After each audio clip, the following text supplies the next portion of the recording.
All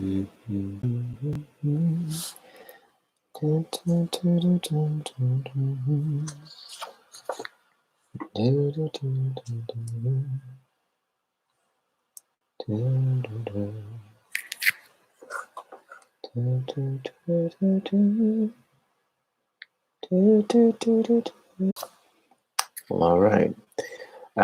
Let's give it about one more minute. Give it about one more minute.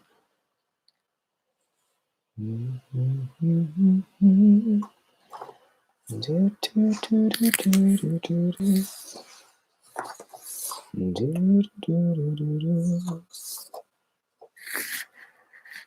want to start playing Name That Tune. I kind of hinted at it last time, but I'm quite serious. All right, everybody, listen, here's the deal. Typically, because I'm really clear that I'm usually, for better or for worse, we'll talk about that. I mean, that's a good place to start. For better or for worse, I'll occasionally find myself bringing something into our sessions. Yeah, let's talk about that. I'll occasionally find myself bringing something into our sessions.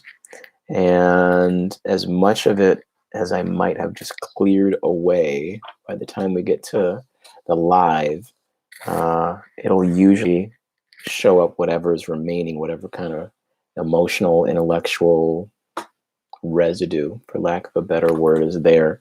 It'll usually show up in a song. So let's have some fun with it, shall we? In the comment section, or the chat, but preferably in the comment section, if you can properly guess the song that I'm either humming or singing, starting with this session, because previous ones were a little bit too easy. I didn't bury the lead at all. And some of y'all can tell, some of y'all cannot. Clearly, I don't have the space to be doing the kid and play dance. I'm working on it. So yeah, if you're picking up on the song that I'm humming or singing, put it in the comments. And if you're right, I'll give you a complimentary hour of. See, now D can't get it because D said there's no sound, and that's not good. Can everybody hear me okay? D has no sound. We're gonna work this out. Let me see.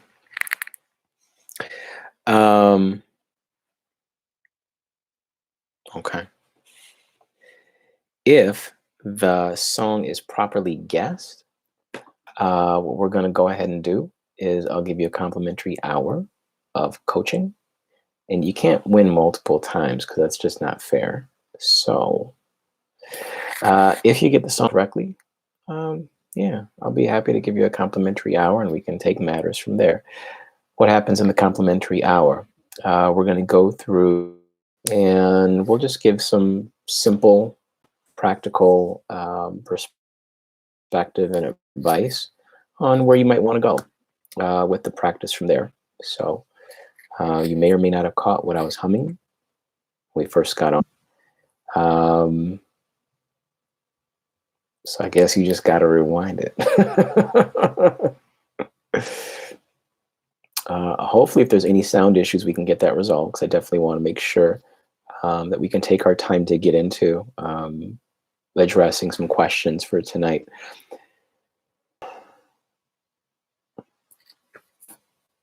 One thing that occurred to me before we got on tonight, and I really wasn't planning on talking about it, but it's just something that occurred to me just as we were coming on. There's a whole lot of people that are experiencing greater and greater amounts of fear. And I'm saying this not at all to induce or incite fear. I'm not saying this at all to make light of anybody's situation or any current events happening in music. And that's just another way of articulating the idea that that thing which we fear can initially seem like it is the biggest thing, and then it becomes the thing. And that's all that we seem to be able to recognize is that thing that we fear. And with so many of the changes and shifts that seem to be going on in life right now, and I say it only because it's true that change is the only constant. But with all those changes that happen over and over and over, and when things seem to become more rapid in the quality of change, and when the things that seem to be changing are not only coming at us more, and I may have said this previously, and I'll say it again because it's true, what neuroscience reminds us is it can be difficult for some, if not impossible, to be 100% objective 100% of the time. Why? Because the way that we're wired, are always looking into our perceived past to find a point of reference so that we can feel an increased sense of certainty or allow ourselves to hold on just a little bit tighter, as it were. And just as I got done saying, when things seem to be changing and shifting at a more rapid clip and things don't seem as recognizable anymore, what does that mean? That means we don't seem to have a particular point of reference or the point of reference that we seem to be more accustomed to, more familiar with, more used to. And that distinct quality of uncertainty can, for many of us, be overwhelming. And trauma, classically defined, not clinically defined, means anything that overwhelms. And so when you have change on top of change on top of change on top of change, and it doesn't seem like there are points of reference, it doesn't seem like there's a clear roadmap. How am I going to get from here to there in my life, in my business, in my relationship, in my family? It's very easy to experience a sense of being overwhelmed, or experience some flavor of fear that we are out of control, or something or somebody else is controlling us. And, I would simply say it's really one of the bigger reasons, one of the best reasons, that if you haven't already developed a reflective practice, a meditative practice, this is your time. Now is the time. It doesn't have to be me. I'd love for it to be Mindful Eye Consulting, but it doesn't have to be me. Get into a reflective practice. Get into a mindfulness practice. Get into a meditative practice. I will tell you, if you reach out to us, what we are going to let you know is what to look for. Studied with me, they know exactly what I'm talking about. We don't trade in, well, we'll separate the real from the fake for you, and we'll show you how, in a very simple, systematized way, again, it doesn't have to be us, we can show you in a very simple, systematized way what to look for in what might otherwise be advertised as a reflective practice, as a mindfulness or reflective practice. So that way you can very clearly, easily line up. Is this true? Is this real? Is this not true or real? Is this beneficial for me? Is this maybe going to be a waste of time, resources, etc.? Again, we created these day one sessions to better support you. So you're always welcome. Reach out to us. Question at mindfuleyeconsulting.com. Again, that's question at mindful, the letter I, consulting.com. All right. So I said in the last session I wanted to do a few different Q&A sessions. So tonight we're going to do one more Q&A session. We'll probably wind up getting back to mindfulness and meditation techniques in our next session.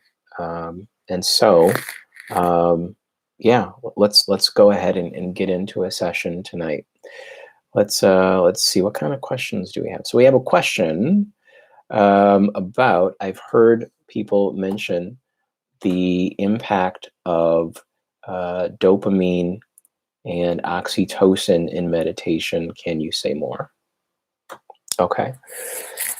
Thanks for the question. I wanted to make sure that I did a little bit of research. So I got some research ready, and I'll be happy to share it out now. Give me a minute. Let's unpack this. So a couple resources. So I'm going first to a May 10th article, May 10th, 2018 article from healthline.com. Erica Jolson is the author. And the article is entitled 10 Best Ways to Increase Dopamine Levels Naturally. Okay. According to Jolson, the 10 best ways: eating lots of protein, eating less saturated fat, consume more probiotics, eat velvet beans. That's a thing, clearly. Exercise more often, get enough sleep, listen to music. I would say, I would just put a caveat in there, like note the quality of the music, beats per minute, word choice, phrasing. That's another conversation. Number 8, meditate. Number 9, get enough sunlight. Number 10, consider supplements. I would love to do a whole talk on supplements and sunlight. Okay, for the sake of what we're doing right now, let's go back to number 8. So meditate, right? The question was about meditation and the relationship between meditation, dopamine, and oxytocin. Okay, here we go. So according to articles in the Neuro Report in the years of 2000, 2005, and 2008, here's essentially what they're sharing in Neuro Report. There's evidence that shows that meditation can lower cortisol, and that's associated with stress, right? Stress response. So evidence shows that meditation can lower cortisol, upregulate dopamine, serotonin, oxytocin, and endorphins. And for those that study with me for any length of time know that we will occasionally reach back to a particular book or a work that's called The Body Keeps Score. If you haven't had a chance to check out The Body Keeps Score, strongly encourage you to check it out at some point. I highly encourage that you get a copy of it for yourself, whether it's printed version, audiobook. Within The Body Keeps Score, we hear this idea, and you also hear it, I believe, in the book Spark by Dr. John Ratey. The idea of DOMS, real cute acronym, right? And what they're talking about in DOMS is the idea of dopamine, oxytocin, melatonin, endorphins, and serotonin, and breaking down their role, their value, their function. Okay. So again, evidence shows meditation can lower cortisol, upregulate dopamine, serotonin, oxytocin, and endorphin to reduce stress reaction. Let me go a little bit further here. Physiologically, what is happening is that the meditative state, so to answer the question, what's the relationship between dopamine, oxytocin, meditation? The meditative state lowers basic metabolic rate and enhances parasympathetic tone. Fancy way to basically say this. In the meditative state, you're reducing your heart rate, you're reducing blood pressure, and you're reducing respiratory rate. That's why you hear me come back to this idea of the long breath, and more specifically, the long breath versus the deep breath, and why we want to use that word choice of long breath instead of deep breath. All right. Now, the parasympathetic nervous system is activated in the meditative state. In some cases, the articles say more so than in sleep. And this allows for enhancement of adaptive immunity. Let's pause right there. Real fancy words. Let's just unpack that. Okay, we got parasympathetic nervous system and the sympathetic nervous system. All right. When we seem to experience any kind of a threat, when the amygdala perceives a threat, whether that's a real threat, whether that's an imagined threat, sympathetic nervous system is activated, has dominance, and that has correlation with high range beta wave frequency in the brain. I'll come back to that in just 2 shakes here. And that high frequency beta wave range in the brain, along with activation of the sympathetic nervous system, is typically characterized in more common language as fight-flight response. All right. And in that fight-flight response, as a matter of course, what also is typically observed as happening is a large majority of the blood flow goes to large major muscle groups. So You might notice when you have those big feelings, those strong feelings, there seems to be a sense of threat, a perception of threat, a strong sense of overwhelm, that heart rate goes up, that breath becomes more rapid, shallow, and blood flow or tension seems to go more towards like the thighs and the biceps. What's going on is that there's a story at play that basically says, because I don't feel safe right now, I either need to run away from somebody or punch them in the mouth, maybe both. And as the article is essentially articulating here, when we allow ourselves to come into that meditative state, the parasympathetic nervous system is activated or comes online. And what that essentially means is that as the parasympathetic nervous system comes online, it's typically correspondent with a predominance or an increased observation of the brain going into alpha wave state. I'll unpack that momentarily. So again, the article is saying in that meditative state, the parasympathetic nervous system is activated, in some cases more than in sleep. Stay with me on this one, it gets good. And this allows for enhancement of adaptive immunity. Now, what's more is that during longer term meditations, the gray matter density of the amygdala will decrease. That's worth repeating. The gray matter density of the amygdala will increase, and that of the ventral motor nucleus and solitary nucleus will increase. Big words. Let's unpack that real quick, right?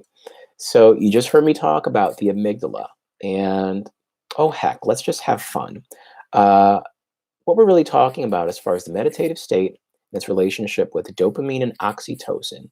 Hey, FY, how you doing? Welcome. What we're talking about as far as the relationship between the meditative state, oxytocin, and dopamine, we're talking also then about the relationship between the amygdala and the hippocampus, which is a fancy way of talking about our perception of space and time, as well as our perception of what is or is not safe. Okay. And so for this article to be talking about gray matter density in the amygdala reduces in the meditative state, what that's essentially saying is that in that meditative state, we are feeling safer, right? So we just already said the parasympathetic nervous system comes online, it's activated, it has dominance, we're feeling safer, we're being told that we can relax. The brainwave frequency is going from high range beta, which is otherwise known as fight flight, down into alpha, which is typically characterized as either being in flow state or the zone. If you haven't picked up the book Flow, get it. Get it now. Buy 2 copies. I don't get any money off it. Get 2 copies. Flow, right? And that really breaks down so much of the physiology as far as what's happening when we allow ourselves to get into the flow state. What does that really mean? Folks that study with me will typically, as they experience alpha wave state or flow state, in specific mindfulness techniques or meditative techniques that we go in and out of, will essentially report feeling an intense degree of focus. They'll feel present and grounded, or I always love this description, relaxed and energized. Relaxed and energized. Okay. But in popular culture, alpha wave states typically just called the zone or being in flow state, right? We usually hear this with artists, athletes, creatives. How did you score that point? I don't know. I was in the zone. How did you make that song or paint that picture? I don't know. I was just in the flow. Okay. Welcome to alpha wave state. Right. And so when they're talking about this article, the ventral motor nucleus and solitary nucleus will increase. We're talking about the relationship with the vagal nerve cluster. And for those who are not familiar, I'm going to refer you to Dr. Stephen Porges and the polyvagal theory. For those who are unaware, the vagal nerve cluster, or the vagus nerve, not Las Vegas, but the vagus nerve, V-A-G-U-S. I'm taking everybody to school tonight. Here we go. The vagus nerve is the 10th cranial nerve. It's located in the back of the head. It goes down. and it has major bundles or clusters, more or less along the center line. I won't bore you with details. You got to come into training for that one. That's where the training and the good stuff really gets down on the scientific side. And so when the vagal nerve cluster is stimulated, that allows for greater activation of parasympathetic nervous system, that allows us to more easily get into and stay into alpha wave state, or the zone or flow state, if you will. And again, don't take my word for it, please. This is according to Neuro Report in articles that they published in the years of 2000, 2005, and 2008. Almost there to fully unpacking the answer to the question of meditation and its relationship to dopamine and oxytocin. Now, we've talked a little bit about what's going on at the level of the nervous system. At the level of brain function, in the first stage, alpha wave will be slowly prolonged, right? We just unpacked alpha wave state. Second stage, theta wave appears. What in the world is theta? So let's pause for the cause. For those who don't know, the brain has 5 frequencies. And those 5 frequencies from highest to lowest are going to be gamma, beta, alpha, theta, delta. I'll say that one more time. So we have gamma, beta, alpha, theta, delta. Okay. Now, where alpha wave seems to be more correspondent with this feeling of being relaxed and energized, or grounded and present, or being in the zone, or being in flow state, theta wave typically is observed during REM sleep, right? Rapid eye movement.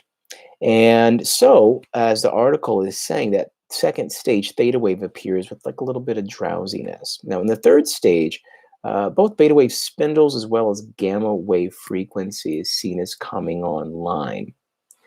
Gamma wave frequency in studies more and more are showing that there seems to be a correlation between being in gamma wave state as well as being in states of joy or gratitude. And again, don't take my word for it. January 2017 article entitled Increased Gamma Brainwave Amplitude Compared to Control in 3 Different Meditation Traditions. This was published in the National Institutes of Health. And here's essentially what they observed. Higher gamma power in the range of 60 to 110 hertz across all those meditator groups versus the control groups over the different parts of the brain, right? And in the October 2019 article, Mindfulness Meditation, Time, Judgment, and Time Experience, the Importance of the Time Scale Considered, from the same publication, what those studies show is how mindfulness and meditation techniques seem to have a dilating effect on perceptions of time. And that's just a fancy way of saying this is the reason why when we go into mindfulness techniques or meditative techniques, any kind of a reflective practice, there seems to be a loss or a reconfiguration of how we perceive the idea, not just of space, but more especially time. So let's put this all together. The question was, what's the relationship between meditation, dopamine, oxytocin? Here it is. When we make time to properly go into our meditative practice, our mindfulness or our reflective practice, what we're doing is we're allowing the mind and the body to rest as well as reset.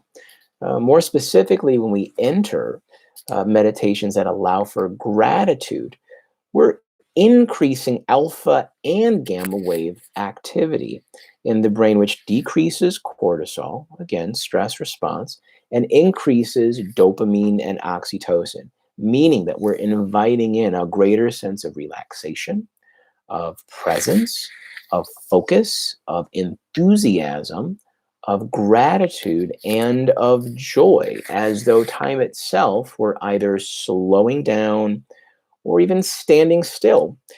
Now, it's this physiological, this psychological, this emotional shift that's needed when we find ourselves needing to make those tough decisions, those life choices. It's been said, and I say it often only because I found it to be true. No good decision was ever made from a state of fear. And so, really, this more than anything else, I think, for me at least, is the reason to develop or to sustain or to get deeper into a mindfulness or a meditation or reflective practice. So, to the extent we ever feel like we're running, spinning, getting caught up in a spin or a swirl, just allowing ourselves to slow down just a little bit and allow ourselves that sense of changed perspective. I started off tonight's session just talking about how fear can seem to make us a little bit intellectually and emotionally myopic. And that's just, again, just a fancy way of saying that thing that we feared, first of all, becomes the biggest thing and then becomes the thing. But allowing ourselves to relax into that meditative state gives us that expanded perception, that expanded perspective to understand that whatever it is we think that we're dealing with, wherever it is that we think that we are, whatever it is we think that we're going through, we're not alone. We're not the only person that's dealing with it. Again, because of that expanded perspective or perception. And because we're not alone, we recognize that if somebody else has either gone through it or is going through it, that somebody else probably has some strategies or perspectives on how to get through whatever the situation, go through it to be successful in that process. So hope that answered that question. Other question was, please say more about anchors. Okay. Last session, we talked about anchors and the idea of the mind wandering or getting distracted in a mindfulness practice or a meditative practice, and what in the world could possibly be done to keep that sense of focus in a mindfulness practice or a meditative practice in case the mind wanders. And we talked a little bit about the idea of anchors or using an anchor to just keep oneself present within a meditative or a mindfulness technique. Now, for some, that could simply be, and we unpacked a little bit of this last session, for some, that could simply be what we call the focus fingers, right? Of making that kind of a physical contact between the tip of the thumb, tip of the index finger, pulling it apart, middle finger and thumb together, pulling it apart, ring finger and thumb together, pulling it apart, ring finger and thumb together, and pulling it apart. And we talked about that just in case we don't want to be, Captain Obvious by bringing all of the fingers together like so. We also have a couple of additional options where you can just use the fingers themselves, right, on each individual hand. This can be done with the hand resting on the lap. This can be done while we're walking. This can be done if a person might be riding the train or riding the bus. That's fine. Nobody has to know what's going on. Now, if it's even better or more productive to add a particular word or phrase that goes with that particular quality of movement, that's fine as well. In the last session, we talked about the idea of just a 4-beat word, 4-beat phrase to really keep oneself grounded and anchored in present time. And so as an example, what we chose was, I am here now. I am here now. And again, you can do that with individual hands as well. I am here now. I am here now. Perhaps more importantly, though, is within that anchoring concept, just the idea of coming back to the breath, right? If for whatever reason, this idea of focus fingers isn't an option, even if we're trying to be a little bit more subtle, right? Not call too much attention to ourselves. If that still just doesn't seem like it's an option for whatever reason, that's fine. Come back to the breath, right? And one way of articulating that, another way of articulating that could simply be narrate that breathing process to yourself. right? For some people, it's really easy to simply observe the breath or to even imagine observing the breath. For some folks, that's relatively easy. Fine. Um, for some, they might need to narrate. So even from where we are, as best the body allows, feet flat on the floor, back and neck just a little bit straighter now. Eyes can be open or closed. Simply allowing ourselves to take a longer inhale now through the nose. And just observing the effect of the breath as it comes into the body. Just observing the breath as it moves through the body. And likewise, then on the exhale, just observing how the breath is released from the body and noticing all of the physical sensations and feelings that go along with that, right? Now, again, if we need to use some kind of verbiage or internal narration to help keep ourselves in present time with that process, that's fine, go for it. This is your practice, this is your discipline. So perhaps on that long inhale in through the nose, you're simply narrating that silently within yourself. And it might sound something like on the inhale, I am now bringing more breath into the physical body.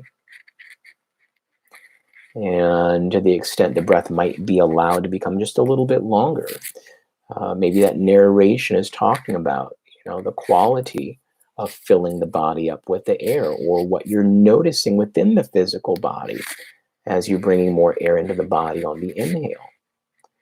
And then likewise on that exhale, allowing that internal narration to just talk through the feelings, the observations, the sensations. I am now releasing more air from the physical body. And again, if we're allowing that exhale to become just a little bit longer, allowing ourselves to then narrate what we're observing, the feelings and the sensations on that exhale. I'm now noticing on my long exhale, the abdomen is pulling up and in, or I am now observing greater relaxation in the physical body as I exhale more breath. So those are the things we really want to allow ourselves to work on a little bit more in our physical practice. Tonight, I want to just remind folks again that if you have any questions specific to yoga practice or yoga training, that we are a registered yoga school with Yoga Alliance. So if you have any questions about that, you're welcome to go ahead and reach out that way.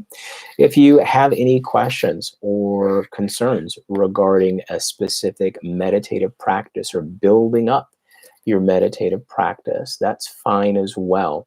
On the yoga side, on the movement side, the email address is question@healinghouseyoga.com. Again, that's question@healinghouseyoga.com. On the meditative side, the email address is question@mindfuliconsulting.com. Again, that's question singular at mindful, the letter I, consulting.com. Until then, be well.